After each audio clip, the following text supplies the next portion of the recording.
Hello world, welcome back to the Razor RC, and we got the Arrma Big Rock 6S Crew Cab Edition, and we're going to be taking a little bit of a look at this and doing a full review. So mix it up a little bit. We're doing a little more of a vlog style review, so we're going to just talk about the truck as compared to its competitors, things like the Savage XL, the Sen Reaper, the Habao Hyper MTX. I do have all of those, or have driven all of those, so very familiar with all the other 7-scale electric 4-wheel drive monster trucks. Sells for $700 here in the US. We will have a link in the description below where you can pick one of these up. But I thought I'd kind of mix it up and do a little bit more of like a vlog style review, so you know, not just looking at it sitting on the bench, but you know, maybe drive and talk and do it that way. So yeah, we're just gonna pop on the body here. It is a little bit of a different style body design. So just a tongue here in the front, a couple body clips here in the back. It's one of the nice things about this truck is a little bit easier to get the body on and off as compared to your typical RC car. And we got it bound to my DX5 Pro. So yeah, first thing we're going to be talking about is the electronics. I think it's best in class. So the way the ratings work is we go through a rating of 1 to 5 stars, and it's graded on a curve. So 3 stars would be average, 5 stars would be best in class, and 1 star would be worst in class. It does come with the the Spectrum SLT3 radio, but it does come with the SR315 receiver, which is compatible with any other Spectrum radio. So pretty cool. You can just bind this up to like your DX5C, your DX5 Pro. ESC and electronics are now the Spectrum Firmware V2. So yeah, they did have a bit of a firmware issue. So if you got one of the original Big Rock crew cabs, you'll want to update the firmware. I installed mine, did that, and downloaded it and updated it yesterday, so we're good to go. But yeah, something to be aware of, because there was a little bit of a braking issue. So I think Earl Moorhead did a million videos on that. You can check it out. But the servo is greatly improved now. 25 tooth servo horn and spline on the servo, very fast, plenty of torque, runs on 7.4 volts, and motor you see are quite powerful. I think they're a little bit better than the old ones. It does seem more powerful and faster than the original Spectrum V1 firmware motor combination. So yeah, let's take this thing out. So next up is the design, and this is pretty much based on the existing Mojave and Fireteam. So a lot of people think it's the same truck, drives the same, and I disagree. This is not the same as a Fireteam or Mojave. It's wider, it's got different tires, much beefed up body. So yeah, design wise, while it's similar, it's not the same car, and definitely drives different as well.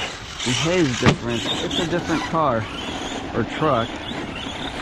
But yeah, I think this is the best design. The Savage XL, it's alright, but it's pretty ancient, you know, ladder frame design. The Habao is alright as well, but a little bit harder to work on.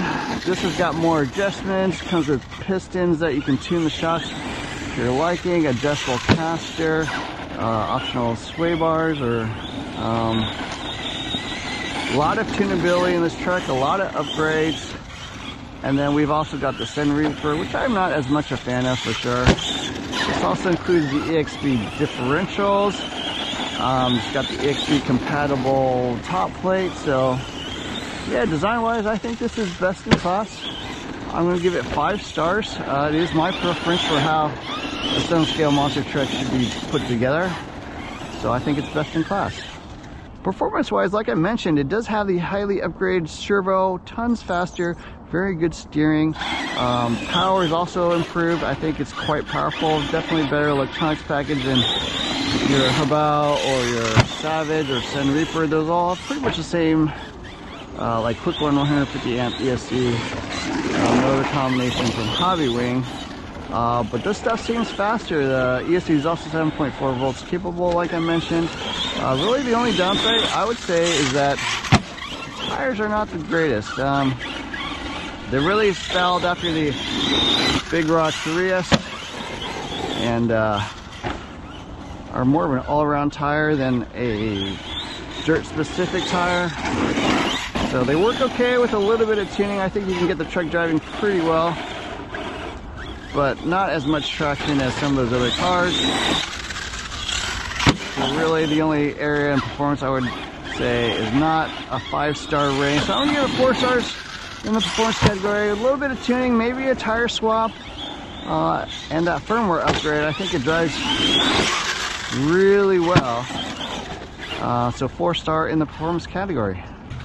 Durability wise, the Big Rock is pretty darn good. The 6S line has been around a really long time. Very durable series of vehicles. This is just kind of a stretched 6S Arrma. So it can take quite a bit of abuse. Not as much as the EXB line. It does not have the full EXB chassis, EXB upper hinge pin braces, but it does have the EXB differential, so that's pretty cool. And I think it makes it quite durable overall. Relative to the other vehicles, I think the Savage XL brakes differentials. I've definitely broken shocks quite a few times because they are composite. The Haval Hyper MTX, very durable truck as well.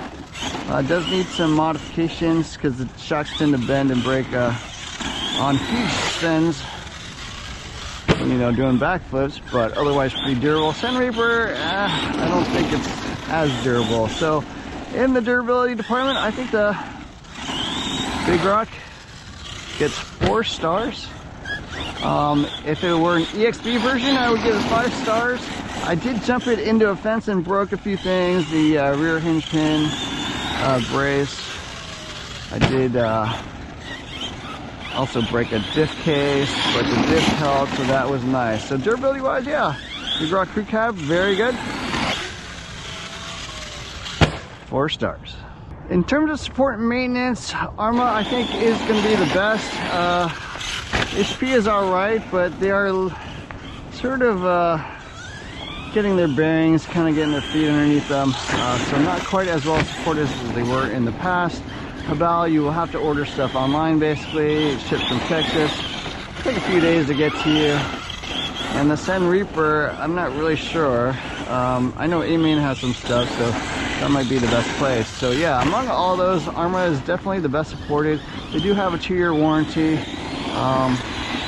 They do have a 20% off coupon code on the Spectrum programming card, so I know not everyone's got one to update their firmware if they need to, but that is an option as well. So yeah, I would say among all these, Arrma's gonna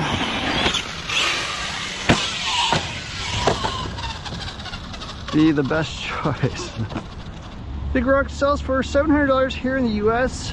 That's pretty typical. The Savage XL also $700, but I think significantly worse in terms of components. It still has the plastic shocks, not as good materials in my opinion. I think the Arrma stuff's a little bit better. The Sun Reaper is a little bit cheaper, $650, but again, I think less nicely equipped. And then the Haval Hyper MTX, pretty nice premium vehicle, but $730, so $30 more. Worse electronics, but a little bit higher quality and very beefy components. So overall, I think the value of this is 4 stars. I think it's a little bit, you know, pricier compared to some other vehicles you could buy at $700, like the Arrma Crane 6S EXB. But this is a totally different type of vehicle, and it is bigger, nicer body. It is different than the Crane EXB, even though they are the same price. That's smaller, less capable on really rough terrain, and obviously size-wise quite a bit smaller. So value-wise, I wouldn't give it 4 stars out of 5. If they had an EXB version, you know, at this price, I think that'd be an amazing value. Obviously, probably not something they can do because the, you know, the Crane is at $700. But yeah, it's pretty good value, but not, you know, best in class, I wouldn't say. I think this is kind of tied with the Haval Hyper MTX in terms of value. So final thoughts on the Arrma Big Rock Crew Cab 6S is this is a great little truck. It's different enough from the Fireteam and the Mojave to be considered a completely different vehicle. To me, It actually drives more like a massive Big Rock 3S. So keeping the Big Rock name makes a whole ton of sense. It looks like a Big Rock 3S, just supersized, tons more power, does backflips in the air. It is wider and bigger than those other 7 scale vehicles, and then compared to the other ones out on the market, I think it's a great value. Performance wise, durability wise, it is above average in pretty much every category. It makes it the best choice, I think, inside the 1/7 scale monster truck class. If you're curious, I did lose power to the front end, so not really sure what happened on that last crash. Maybe lost front drive somehow. I might have broken a diff case, not totally sure, but we'll have to check that out. Anyways, I hope you enjoyed this video. Don't forget to hit the like, share, subscribe buttons. Look for more videos soon. Thanks for watching.